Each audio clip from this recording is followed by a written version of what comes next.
سەرڕای خراپی کوالیتی خوێندن لە قوتابخانە حکومیەکاندا.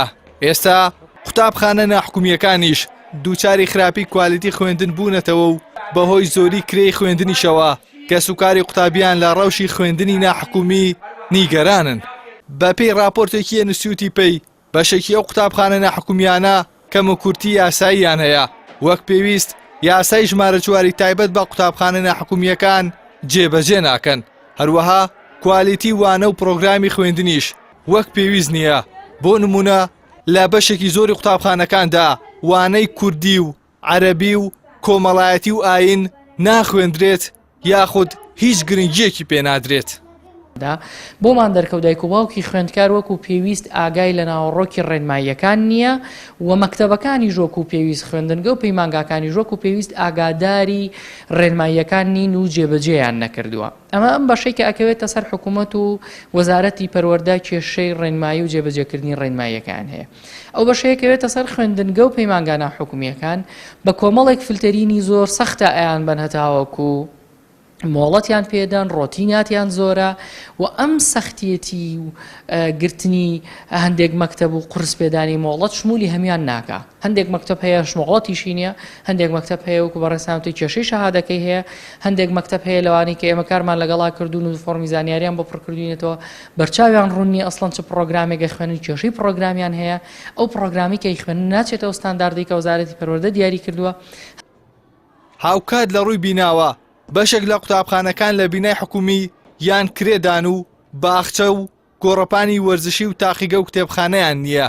جگە لەوەش بەشێکی دیکە لەو قوتابخانانە کێشەی مۆڵەتیان هەیە و بە پێی راپۆرتی ئینستیتیوتی پێیش هەندێک لە قوتابخانەکان لەلایەن کەسانی کەم ئەزموون تەنانەت بێبڕوانامەشەوە بەڕێوە دەبرێن. هاوکات ئەندامێکی لیژنەی پەروەردە لە پەرلەمانی کوردستان دەڵێت قوتابخانەکان ڕەچاوی باری دارایی هاوڵاتیان ناکەن، گۆڕانکاری بەسەر نرخی وەرگرتنی قوتابیاندا دەهێنن لە ساڵی نوێدا. گۆڕانکاری بەسەر نرخی وەرگرتنی قوتابیاندا دەهێنن. لە ڕووی داراییەوە بارگرانیەکی زۆرە بۆ دایک و باوکەکان بە تایبەتی کە ماوەی 4 ساڵە قەیرانی دارایی بەردەوامە و بە تایبەتی هەندێک خوێندگا ئەهلیەکان هەن کرێکیان یەکجار زۆرە بە تایبەتی ئەوانەی بە زمانی ئینگلیزی دەخوێنن.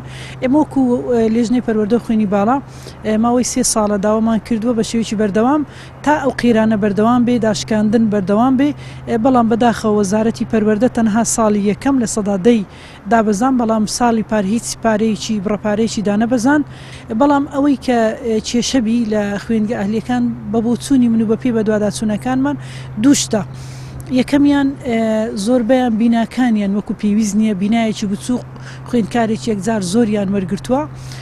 خاڵی دووەمیشیان مامۆستایەکانیان زۆرێک لەو خوێنگە ئەهلیەکان ئەو مامۆستایانەی کە وەریان گرتووە ئەزمون و شارەزایی باشیان نییە. هەرچەندە هەندێک لەو خوێنگە ئەهلیانە مامۆستای بە ئەزمون و باشیان هەیە، بەڵام هەندێک لە خوێنگاکانی تر بۆی کەمترین کرێ بدە بە مامۆستا یا ئەوتە مامۆستای وانەبێژیان هێناوە یاخود هەندێک مامۆستایان هێناوە کە تازە دەرچووی تازەی و ئەزمون و شارەزایی و زانستێکی وای پێ نییە.